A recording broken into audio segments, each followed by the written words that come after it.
हैं। आइए हम परमेश्वर के वचन में हम लोग जाएंगे। मेरे साथ आप लोग निकाल लेंगे भजन संहिता 119 अध्याय, उसका 92 पढ़ेंगे। भजन संहिता 119 अध्याय, उसका 92।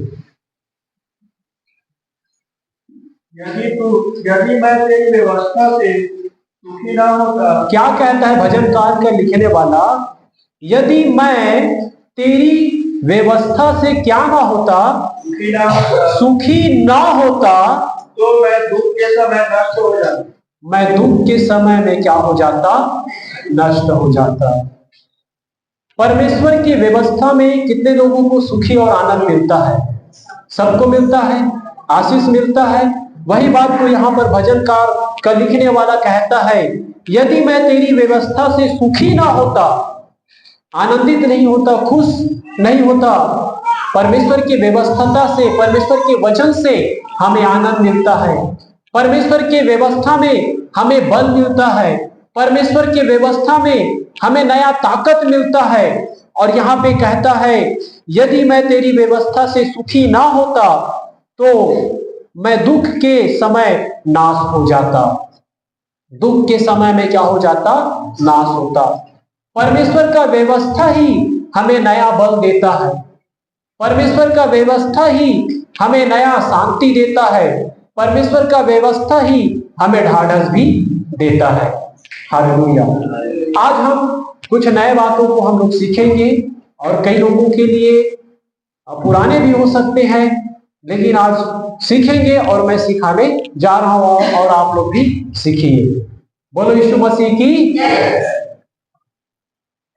हमारे अंदर में और आप लोगों के अंदर में तीन चीज पाया जाता है। एक है आत्मा, दूसरा है शरीर और तीसरा क्या है? प्राण है। आत्मा, प्राण और शरीर। आपके अंदर में क्या है? परमेश्वर का आत्मा है। आपके अंदर में क्या है? परमेश्वर का आत्मा है।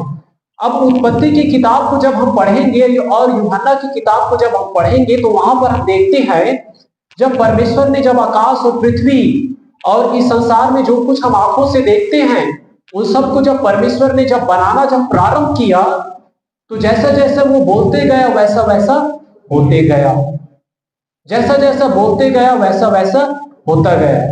परमेश्वर एक आत्मा और क्या था? वचन। वचन मतलब निकला, शब्द निकला, मुख से क्या निकला? शब्द निकला। और परमेश्वर वो आत्मा है। और आत्मा और वचन, आत्मा और वचन जब दोनों एक साथ जब हो जाता है तब क्या होता है? सृष्टि होता है। वैसे जब आत्मा और परमेश्वर का जब वचन मतलब जब बोलते हैं वचन को लेकर तब क्या होता है? चमत्कार होता है। और अगर आत्मा है वचन नहीं है तो चमत्कार नहीं होगा। या वचन है आत्मा नहीं है तो भी चमत्कार नहीं होगा। अगर बाइक को अगर आगे बढ़ना है, गाड़ी देखिए, हम कितने लोग देखे गाड़ी, गाड़ी में 4 चक्का होते हैं, बाइक में कि 8 चक्का होते हैं? 2 चक्का। अब बाइक को आगे बढ़ना है तो 2 चक्का चाहिए और दोनों चक्का बराबर बैलेंस होना चाहिए। एक अगर पंचर रहेगा तो आगे बढ़ेगा नहीं बढ़ेगा। उसी प्रकार चमत्कार और प्रभु के अद्भुत कामों को अगर हमें देखना है तो ये 2 चीज होना बहुत जरूरी है, वचन और आत्मा। तब क्या होगा? सृष्टि होगा। जैसे परमेश्वर जैसे जैसा बोलता गया वैसे वैसे होता गया। वैसे मैं ये बताने जा रहा हूं कि आपके अंदर में प्रभु का क्या है? आत्मा है कि नहीं? हम परमेश्वर के बच्चे हैं और हमारे अंदर में परमेश्वर का क्या है? आत्मा है कि नहीं है? बोलिए, है कि नहीं है? कि किसी के अंदर में गधा घोड़ा का आत्मा है या किसी को ऐसा लगता हुआ है, लगता होगा। कई बार नहीं कहते अपने बच्चे को गधा हंस, घोड़ा हंस, नालायक हंस, इस प्रकार के कहते हैं ना। या पहले ऐसा होता था, पहली जन्म में तिहा ऐसे रहे हो बस, पहली जन्म में तिहा बैला रहे हंस, पहली जन्म में तिहा है ना घोड़ा रहे हंस, पहली जन्म में तो ये रहे हंस। तो ये सब नहीं है। हमारे अंदर में परमेश्वर का आत्मा, इस चीज को आप लोग याद रखिए। हमारे अंदर में क्या है? परमेश्वर का आत्मा है। अब देखिए, जब अब आप बोल रहे हैं, मैं भी जैसे बता रहा हूं कि हमारे अंदर में परमेश्वर का आत्मा है, तो जब हम जो बोलेंगे वैसा होने लगेगा। आमीन। कितने लोग सहमत हैं? सब लोग सहमत हैं? आपके अंदर में परमेश्वर का आत्मा है, ठीक है? आप लोग बोले हैं ना, हाथ खड़ा किए, तो आप जैसा बोलेंगे वैसा आपके जीवन में होगा। जैसा आप बोलेंगे वैसा होगा। वचन की हमें घोषणा करने की जरूरत है अगर हमें चमत्कार देखना है तो। जैसे एक वचन को अगर हम देखेंगे, एक महिला रहती है पवित्र शास्त्र बाइबल में। वो महिला 12 वर्ष से उनको लहू बहने का रोग था। पढ़े उस वचन को, मरकुस रचित सुसमाचार 5 अध्याय में उसका वर्णन दिया गया। और वो महिला जो है बहुत बीमार रहती है और उस बीमारी से चंगाई पाने के लिए बहुत से वैद्य के पास जाते हैं और उनके पास जो भी रुपया पैसा संपत्ति रहता है उस रुपया और पैसा और संपत्ति को लगा देता है कि मैं इस रोग से मुझे चंगाई तो मिल जाए, फिर भी उसको चंगा नहीं मिलता है। लेकिन मरकुस रचित सुसमाचार उसका 5 अध्याय उसका 28 पद में वो बहुत अच्छा बात कहता था। क्या कहता था? पढ़ेंगे उस वचन को, मरकुस रचित सुसमाचार 5 अध्याय उसका 28 को। वहां पर वो महिला जो है बहुत ही अच्छा बात वो कहती रहती थी, जिसके वजह से उनके जीवन पर प्रभु का वो चंगाई का सामर्थ्य उनके जीवन पर आया। पढ़ेंगे। क्योंकि वह कहती थी, जिस महिला के विषय में मैं बता रहा हूं, वो महिला कहती थी, क्या कहती थी? यदि मैं उसके वस्त्र को ही छू लूंगी। किसके वस्त्र को छूने के विषय में बातचीत करता है? प्रभु यीशु मसीह के वस्त्र को छूने के विषय में बातचीत करता है। और वचन में लिखा है, वह कहती थी मैं उसके वस्त्र को छू लूंगी तो क्या हो जाऊंगी? क्या कहती थी? मैं उसके वस्त्र को छू लूंगी तो मैं क्या हो जाऊंगी? बोलो यीशु मसीह की। वो महिला हमेशा वो क्या कहती थी? चंगा नहीं हुआ है, वो बीमारी में है, वो वैसे विपरीत दशा में है, तकलीफों में है, समस्याओं में है, उसके बावजूद वो कहती थी, क्या कहती थी? मैं उस यीशु के वस्त्र को अगर मैं छू लूंगी तो मैं चंगी हो जाऊंगी। कहना अर्थात बार बार बोलते रहना, कहते रहना, कहते रहना, कहते रहना, कहते रहना। बोलो यीशु मसीह की। और वो महिला हमेशा कहती थी कि मैं उस यीशु के वस्त्र को अगर मैं छू लूंगी तो चंगी हो जाऊंगी। मैं यीशु के वस्त्र को मैं छू लूंगी तो मैं चंगी हो जाऊंगी।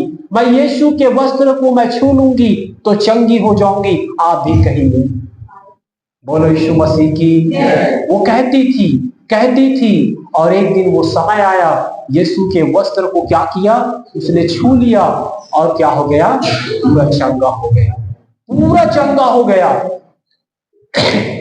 उसके बाद उस वचन में हम देखते हैं कि और भी बहुत सारे लोग, पूरा भीड़ प्रभु यीशु मसीह को दबाते रहते हैं, पूरा भीड़ के भीड़ दबाते हैं, लेकिन उन लोगों को कुछ भी नहीं होता है। लेकिन उस महिला के जीवन में ऐसा क्या हो गया? अगर मैं एकदम विस्तार से मैं नहीं बता रहा, लेकिन इस वचन को हम लोगों ने कई बार सुने हैं, इसीलिए मैं थोड़ा संक्षिप्त में मैं आपको सिखाने का प्रयास कर रहा हूं। आप लोग सीखिए। उस वचन को पढ़ेंगे तो पूरा भीड़ प्रभु यीशु मसीह को दबाता था, लेकिन भीड़ के जीवन पर कुछ नहीं हुआ। हुआ क्या? लिखा है बाइबल में, कुछ नहीं हुआ। उसी महिला के जीवन पर हुआ। क्यों हुआ? ये सोचने वाली विषय है। वो इसलिए हुआ क्योंकि वो कहती थी। और कहां से कहते हैं? बोलिए, कहां से कहते हैं? इधर से, नाक से कहेंगे, गला से, किधर से कहेंगे? किधर से?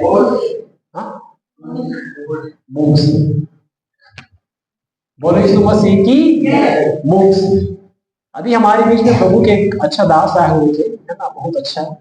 उसने कहा, है ना, ए हो तो तुम का बोल हूँ का हो, फिर मैं हो तुम का बोल हो यीशु मसीह की जय। जय। ठीक है, ए हो यीशु मसीह की जय।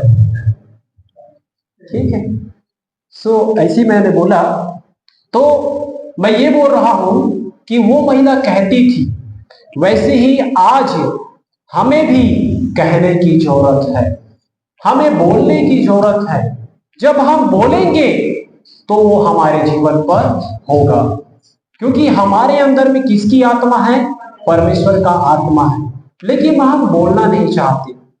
जब हमारे सामने में जब नकारात्मक जब बातें आता है, जब चित्र सामने में ऐसा दिखाई देता है, एकदम विपरीत चित्र हमें दिखाई जब देता है, तो बोलने का मन ही नहीं करता कि मैं ऐसा बोलूं।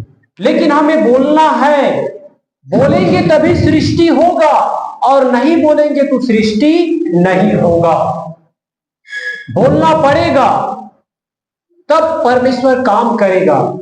मैं बीते हुए समयों में इस बात को मैं दोहराता रहता हूं। सांप के बच्चे को क्या कहते हैं? सांप, और गधे के बच्चे को क्या कहेंगे? गधा कहेंगे। वैसे ही परमेश्वर के जो बच्चे हैं वो कैसे होना चाहिए? परमेश्वर जैसा। हालेलुया। भजन संहिता में लिखा है कि तुम क्या हो? ईश्वर। तुम क्या हो? ईश्वर हो। हम परमेश्वर के संतान हैं, उसके बच्चे हैं। जो हम बोलेंगे हो जाएगा।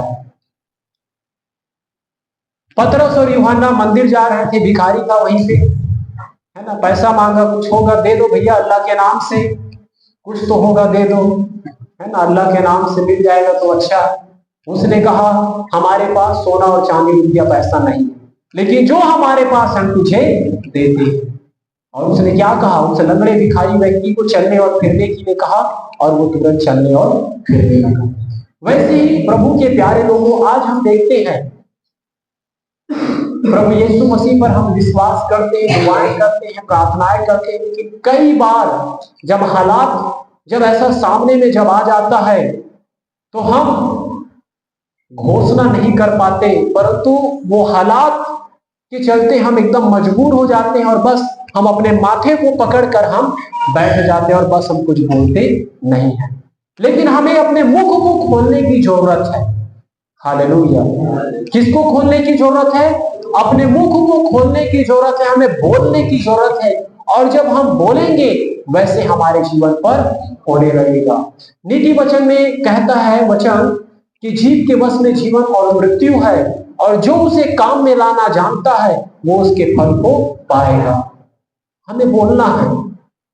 नीति वचन में एक बात और भी लिखा हुआ है, नीति वचन 6 अध्याय उसका 2 पद में लिखा है कि तुम्हारे मुख के शब्दों में छूटने का और फंसने का सामर्थ्य है। छूटने का और फंसने का सामर्थ्य तुम्हारे मुख के शब्दों पर है। आज हम क्या बोल रहे हैं?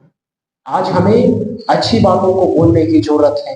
परमेश्वर के वचन को हमें घोषणा करने की जरूरत है, तब हमारे जीवन पर अद्भुत काम होंगे। अब देखिए, प्रभु यीशु मसीह जो है इजराइल में आज से 2024-25 साल पहले जब इजराइल में जब वो आए हुए थे मनुष्य बनकर, तो प्रभु यीशु मसीह कोढ़ी को क्या करते थे? चंगा करते थे, अंधों को आंखें देते थे, लंगड़ों को चलाते थे, मरे मुर्दे को जिंदा करते थे, और भी अद्भुत अद्भुत चमत्कार होता था।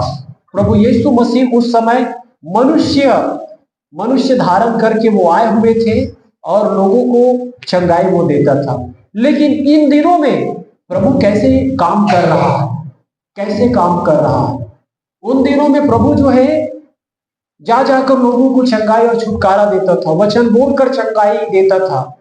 और इन दिनों में परमेश्वर कैसे काम कर रहा है? अपने वचन के द्वारा अपने लोगों को चंगाई दे रहा है, अपने वचन के द्वारा अपने लोगों को छुटकारा दे रहा है। वचन का घोषणा करना, वचन को बोलना। जैसे ये पवित्र शास्त्र बाइबल है, अब ये पवित्र शास्त्र बाइबल को परमेश्वर ने हमें इसलिए दिया है ताकि हम इस वचन को बोले, इस वचन को बोले, इस वचन को बहुत ज्यादा बोले। अगर ये वचन जैसे कहानी के समान अगर हम पढ़ लें, स्टोरी की तरह अगर हम अपने दिमाग में अगर बसा लें, है ना, कहानी की तरह दाऊद ने ऐसा किया, दाऊद ने गोलियत को घुमा घुमा के मारा, ये किया वो किया, है ना, एक कहानी की तरह अपने माइंड में स्टोरी बना के रख ले, लेकिन उस कहानी को, उस वचन को प्रैक्टिकल अपने जीवन पर ना करें तो फिर कोई मतलब नहीं है। एक किताब के समान हो जाएगा, पवित्र शास्त्र बाइबल एक किताब की तरह हो जाएगा, लेकिन इसमें जो वचन जो दिया गया है उसे जब हम बोलेंगे, घोषणा करेंगे, तभी हमारे जीवन पर चमत्कार होगा। इसीलिए प्रभु ने इस वचन को हमें दिया गया है, क्योंकि उसका वचन कहता है पहाड़ टल जाएगा, पहाड़ी टल जाएगा, परंतु मेरे मुख से निकला हुआ वचन कभी भी लौट कर नहीं आएगा। कभी भी मेरे मुख से निकला हुआ वचन कभी भी लौट कर नहीं आएगा। मांगोगे तो तुम्हें दिया जाएगा। वचन कहता है मैंने जो बोल दिया वो होगा, मतलब वो होगा। हालेलुया। वचन के द्वारा आज हमें घोषणा करने की जरूरत है। जैसे मैंने अगर आपसे कहा, सुनिए, मैंने आपसे कहा कि मैं सरपंच में खड़ा हुआ और अगर मैं जीत जाऊंगा तो मैं सबको, है ना, 1-1 रुपया दूंगा। ठीक है, मैंने आप सबसे क्या कहा, वाचा बांधा, मैंने घोषणा किया, एक वचन बोला। उसके बाद मैं आ जाता हूं सत्ता पे और मैं आप लोगों को नहीं देता। कितने रुपये नहीं देता? 1-1 रुपया नहीं देता। तो फिर आप लोग क्या कहेंगे? जब नहीं आया था बड़े बड़े, है ना, वचन बोली से, है नहीं, हमर मन से हे करी से एकदम वचन बांधिस भाई कि अगर मैं आज हूं तब मैं हाँ दो ऐसी दी। अब ये आगे, अब ये हमला देवत नहीं है, ये हमार मन से प्रॉमिस कर रही सी, वचन बांधे रही सी है कि अगर आहू तो मैं पक्का दो। अब ये आगे तो यह नहीं देते। और वही बात ला तुम ना मोला भी बोलो कैसे गा, ते जब नहीं आ रहे हैं तो काय बोले रहे याद कर के पैसा दूंगी कह रहे हैं देत हस का, ते ही बोले रहे हमन नहीं कि ते बोले रहे। अब वो बोले रहे तो पूरा करे का, ते नहीं करे। तो वो वचन ला जो मैं वचन में बोले रहा हूँ, वो वचन ला तुम मोला बोलू कि नहीं बोलो कि ते ऐसे ऐसे बोले रहे, और वो बोला ते नहीं करे। वैसे ही ध्यान से सुनो, परमेश्वर भी अपने वचन को दिया है। आमीन। आपको मुझे वचन दिया है, लड़ने की जरूरत है प्रभु से। आपने दिया है, आपने कहा। एक प्रभु का एक अच्छा एक व्यक्ति है जिसका नाम याकूब है। याकूब जो है बहुत टेढ़ा किस्म का व्यक्ति रहता है। जब उसको शुरुआती जीवन को अगर आप देखेंगे, है ना, कि कैसे वो थोड़े से खाने पीने के लिए पहलौठेपन का अधिकार छीन लेता है, फिर वो एसाव बनकर उस आशीष को भी छुड़ा लेता है। लेकिन उसके अंदर में पता नहीं क्या क्वालिटी था, वो प्रभु जाने, लेकिन वो बहुत आशीषित व्यक्ति था। उसने आशीष को ले लिया, नहीं मिला तो छीन लिया, और नहीं मिला तो उसको पकड़ लिया। थोड़ा वचन में अब जाएंगे ना। उत्पत्ति की किताब आप लोग निकाल लीजिए, उत्पत्ति की किताब 32 अध्याय, उत्पत्ति की किताब 32 अध्याय। वहां पर हम देखते हैं याकूब का मल युद्ध होता है ना। और किसके साथ मल युद्ध होता है? बाइबल में लिखा है एक पुरुष उसके पास आता है और उसके साथ एकदम घमासान एकदम युद्ध होता है एकदम। फिर क्या होता है, लिखा है पांव फटते तक युद्ध होते रहा। फिर वो जो इंसान युद्ध करने के लिए आया था वो याकूब पर प्रबल नहीं होता। फिर उसने क्या किया, याकूब का जो जांग का नस है उस नस को पकड़ लिया, फिर उसमें युद्ध हो रहा। बाइबल में ऐसा ही लिखा गया है, एकदम युद्ध हो रहा है उसके नस के साथ। फिर उस पर भी वो प्रबल नहीं हो पाता है। मैं भी निकाल रहा हूं ना, बोलो यीशु मसीह की हालेलुया, हालेलुया। तो यहां पर हम देखते हैं 25 पद में पढ़ रहा हूं, 32 का 25। जब उसने देखा मैं याकूब पर प्रबल नहीं होता, तब उसकी जांग की नस को छुआ और याकूब की जांग की नस उससे मल्लयुद्ध करते करते चढ़ गई। तब उसने कहा मुझे जाने दे। मतलब वो व्यक्ति जो युद्ध करने के लिए वो आया हुआ था, वो उस पर प्रबल नहीं हो पा रहा, तो अब वो परेशान हो गया। कहता है अब मुझे जाने दे, लिखा है ना, मुझे जाने दे। तब उसने कहा मुझे जाने दे क्योंकि भोर होने वाला है। फिर यहां पर देखिए, याकूब ने कहा जब तक तू मुझे आशीर्वाद ना दे। क्या कहता है, बोलिए, जब तक तू मुझे आशीर्वाद ना दे तब तक मैं तुझे जाने ना दूंगा। जब तक तू मुझे आशीर्वाद नहीं देगा मैं तुझको जाने नहीं दूंगा। ये याकूब जान गया था ये परमेश्वर है। आगे जब हम पढ़ेंगे तो लिखा है वो सर्वशक्तिमान परमेश्वर ही उसके पास आया हुआ था। कई बार प्रभु के प्यारे लोगों, आज हर एक व्यक्ति के पास पवित्र शास्त्र बाइबल है, हर एक व्यक्ति के पास प्रभु का वचन है। अब आपके ऊपर है कि आप उसको कैसे काम में लाते हैं। कहानी के समान नहीं पढ़ना है ना। जैसे कि बाइबल के वचन को जब हम नॉलेज रखते हैं तो उसे हमें बोलने की भी जरूरत है, हमें घोषणा करने की भी जरूरत है। और यहां पर हम देखते हैं जब तक तू मुझे आशीष नहीं देगा मैं तुझे जाने नहीं दूंगा। फिर पूछता है तेरा नाम क्या है, वो कहता है मेरा नाम याकूब है। फिर उसने कहा अब से तेरा नाम याकूब नहीं होगा परंतु तेरा नाम क्या होगा, इज़राइल होगा। 29 पद को पढ़ेंगे। याकूब ने कहा मैं विनती करता हूं कि मुझे अपना नाम बता। उसने कहा तू मेरा नाम क्यों पूछता है।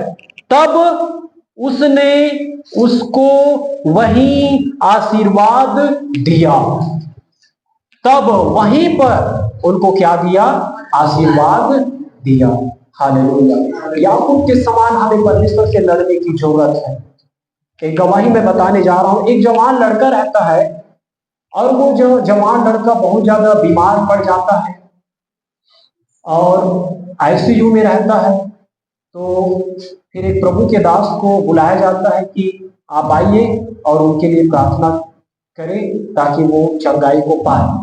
तो फिर वो प्रभु के दास आया और देखता है कि ये लड़का बहुत ज्यादा बीमार है और डॉक्टर लोग भी बहुत सारे जो भी मशीन लगाए रहते हैं उस मशीन को भी निकाल देते हैं क्योंकि अब ये लड़का बचेगा नहीं, कि मर जाएगा इस प्रकार से।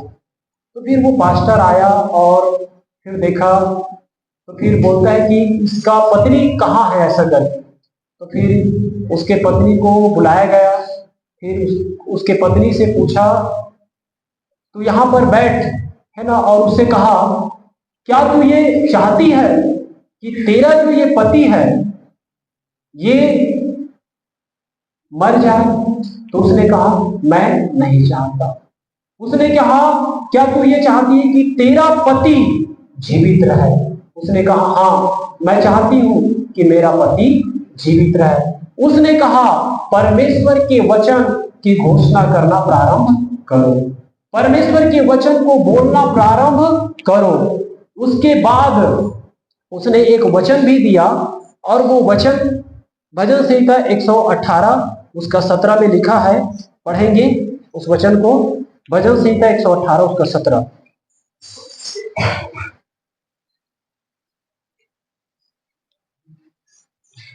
जल्दी से निकाल लेंगे। मैं ना मरूंगा, मैं ना मरूंगा वरन जीवित रहूंगा, वरन मैं जीवित रहूंगा। मैं ना मरूंगा वरन मैं जीवित रहूंगा। उस वचन को, उस स्त्री को प्रभु के दास ने कहा कि तुझे बोलना है, इस वचन को तुझे ये बोलना है कि मेरा पति मरेगा नहीं परंतु जीवित रहेगा और मेरे पति जो है परमेश्वर की महिमा का वर्णन करेगा। इसे हमेशा बोलना है मेरा पति मरेगा नहीं परंतु जीवित रहेगा और परमेश्वर की महिमा का वर्णन करेगा।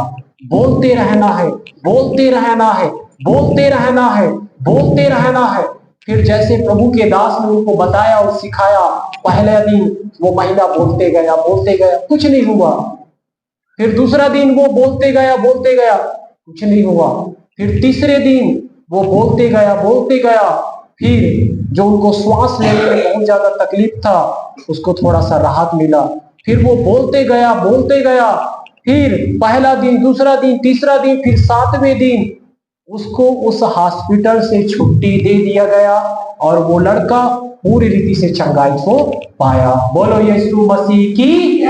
जब इस गवाही को जब मैंने सुना, मुझे बहुत अच्छा लगा। हालेलुया। जो कुछ मैं सीखता हूँ, मैं प्रयास करता हूँ कि मैं भी सीखूं और आप लोग भी सीखें। आज हमें भी ऐसी बोलने की जरूरत है, लेकिन बोलते नहीं। बोलते हैं क्या?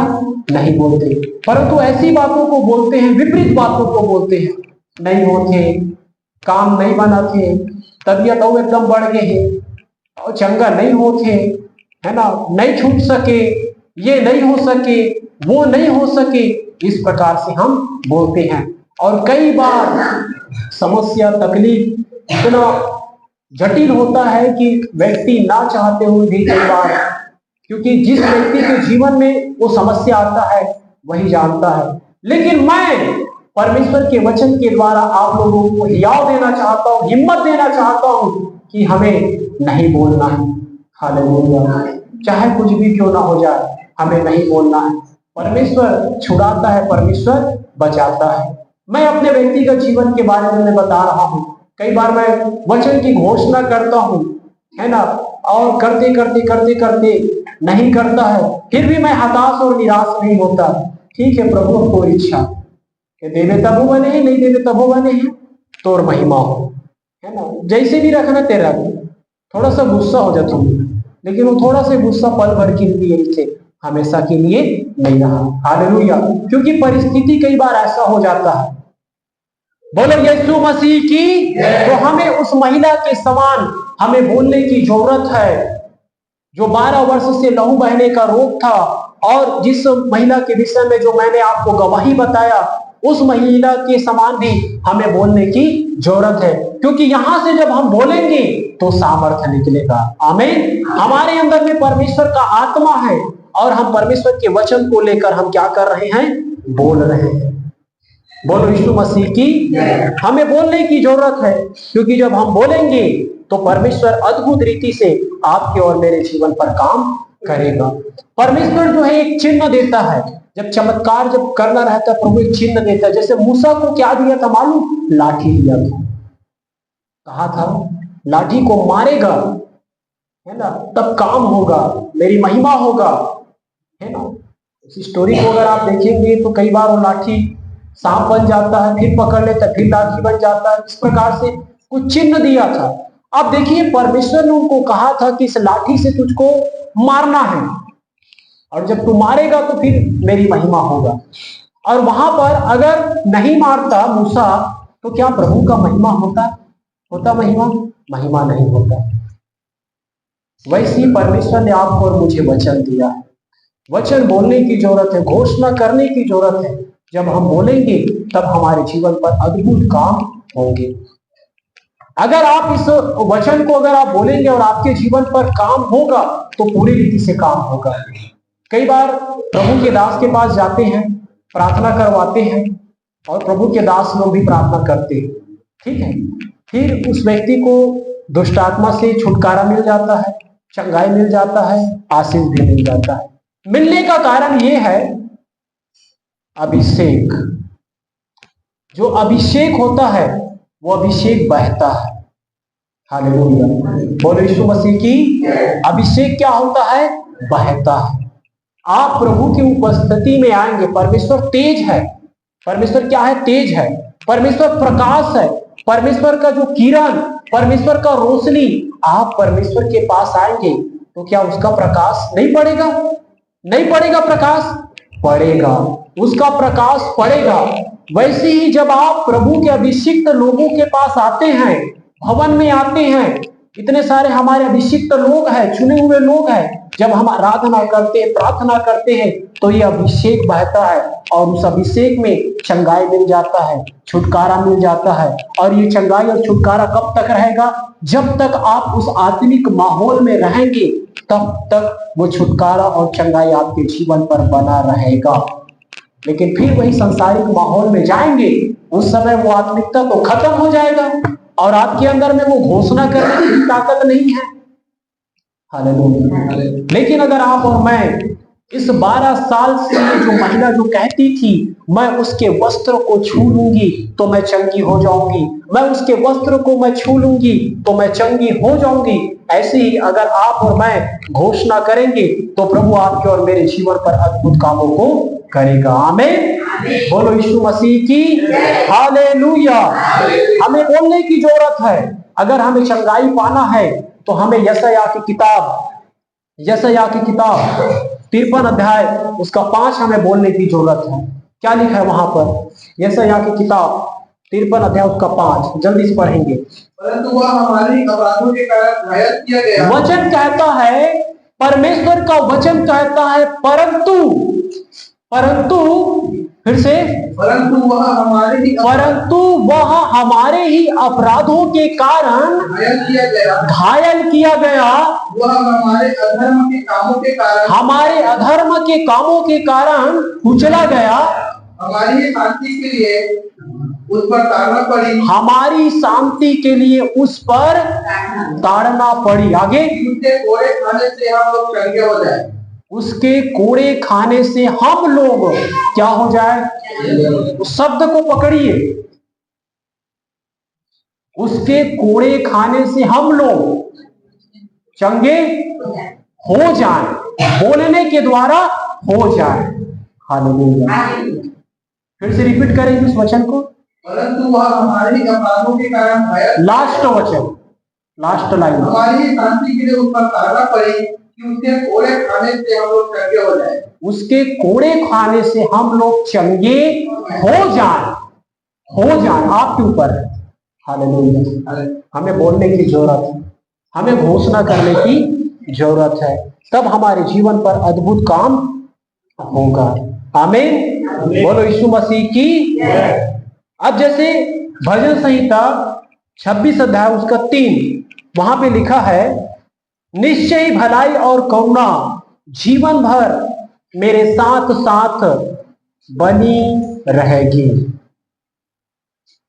इसे भी हमें प्रभु को बोलने की जरूरत है, घोषणा करने की जरूरत है कि प्रभु आपने कहा है कि निश्चय ही भलाई और करुणा जीवन भर मेरे साथ साथ बनी रहेगी।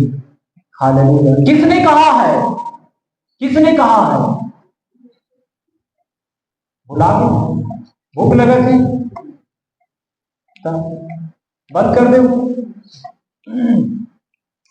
परमेश्वर ने कहा है, निश्चय ही भलाई और करुणा जीवन भर मेरे साथ साथ बनी रहेगी। उसका वचन कहता है, जो परमेश्वर ने आपसे और मुझसे कहा है, और इसी वचन को लेकर हमें परमेश्वर से बोलने की जरूरत है। जब भी आपके जीवन पर कुछ ऐसी विपरीत बातें आता है, उस समय आप बोलिए परमेश्वर से कि प्रभु आपने कहा निश्चय भलाई और करुणा जीवन भर मेरे साथ साथ बनी रहेगी, ऐसा आपने कहा है। प्रभु उस भलाई को लिखा, उस करुणा को मेरे जीवन पर आप आने दें। हमें परमेश्वर के वचन को हमें बोलने की जरूरत है। लूका रचित सुसमाचार 2 अध्याय 31 में लिखा है, क्योंकि मेरी आंखों ने तेरे उद्धार को देख लिया, मेरी आंखों ने तेरे उद्धार को देख लिया। और एक वचन प्रेरितों के काम की पुस्तक 16 अध्याय 31 में लिखा है, प्रभु यीशु मसीह पर विश्वास कर तो तू और तेरा घराना क्या पाएगा? कई लोगों के मन में ऐसा रहता है कि हे प्रभु, मैं आप पर विश्वास कर रहा हूं, लेकिन मेरे पति नहीं कर रहे हैं, मेरे बेटा नहीं कर रहे हैं, मेरी बेटी नहीं कर रहे हैं, मेरे और भी घर के लोग आप पर विश्वास नहीं कर पा रहे। मैं तो करता हूं प्रभु, और मैं ये चाहता हूं कि मेरे और भी लोग आप पर विश्वास करें, और जैसा मैं अनंत काल का जीवन को पाऊंगा वैसा वो भी अनंत काल का जीवन को पाए।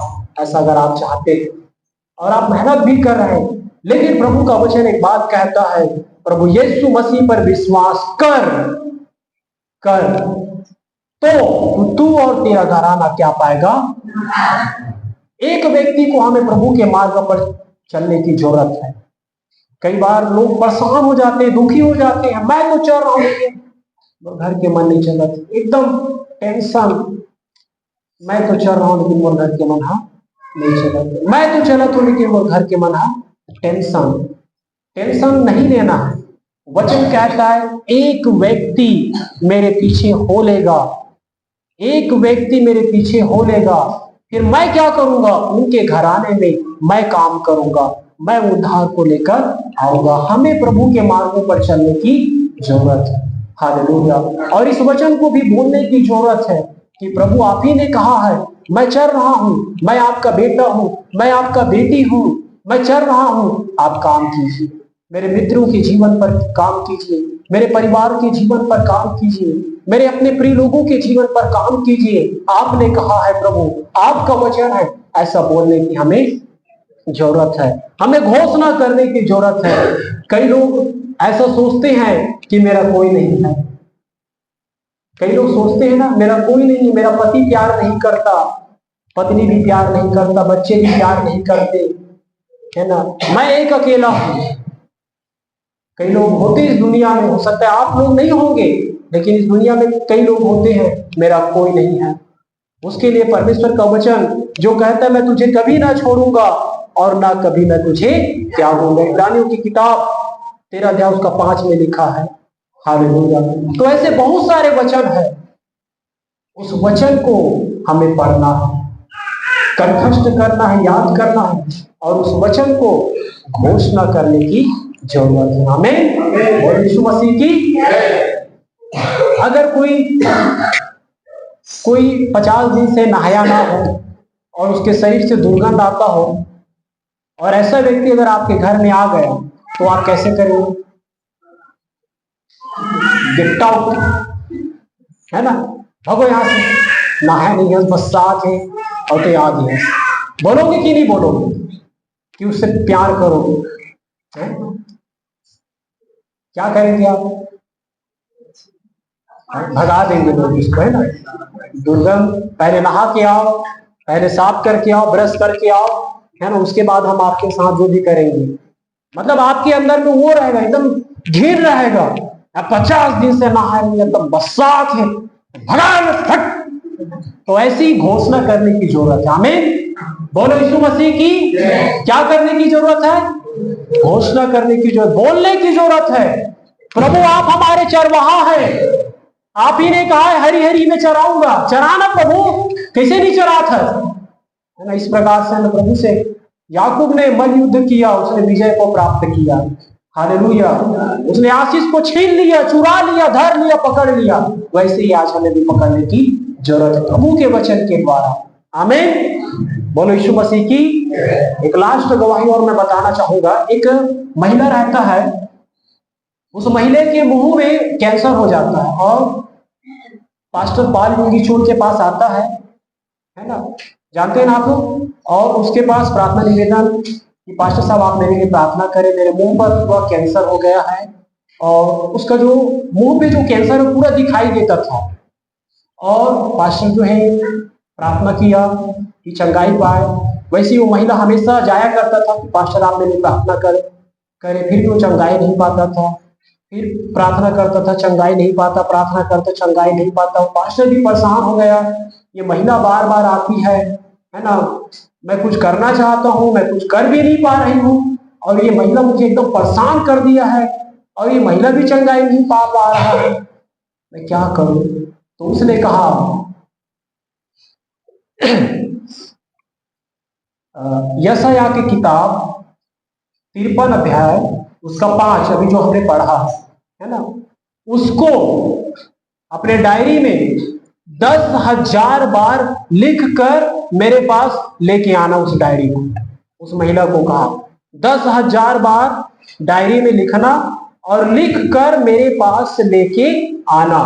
और तुम्हें जब भी तुम लिखोगे तो तुम्हें घोषणा भी करना है तुम्हें घोषणा भी करना है कि मैं यीशु के कोड़े खाने से मैं चंगी हो चुकी हूं। मैं यीशु के कोड़ा खाने से मैं चंगा हो चुका हूं। तुझे घोषणा करने की जरूरत है। अब जब पास्टर ने जब उस बात को कहा तो एकदम अपने आप में अब मुझे चंगाई पाना है, पास्टर ने कहा है, तो फिर 10,000 बार वो महिला जो है लिख कर उसे डायरी में लेकर उस पास्टर के पास आया और बड़े आनंद से कहता है, पास्टर साहब आपने जैसा बोला था लिखने के लिए, देखो मैंने लिख दिया। उसके बाद वो पास्टर उसके मुंह को देखता है, उसके मुंह पर कैंसर का नामो निशान नहीं था और उस महिला को पता भी नहीं चला। उसके लिखते लिखते लिखते कैसा वो कैंसर क्या हो गया, गायब हो गया। प्रभु के प्यारे लोगों, जब इन गवाहियों को जब आप लोग सुनते हैं, वचनों को जब आप सुनते हैं, तो अपने हृदय में एक नया ताकत को, एक नया जोश को प्रारंभ कर ले पाए, ताकि प्रभु आपके जीवन पर अद्भुत कामों को कर ले पाए। आमीन। बोलो यीशु मसीह की हमें घोषणा करना है। आमीन। प्रभु इन वचनों के द्वारा आप सबको बहुत से आशीष दे। आइए प्रार्थना में जाएंगे हम सभी लोग।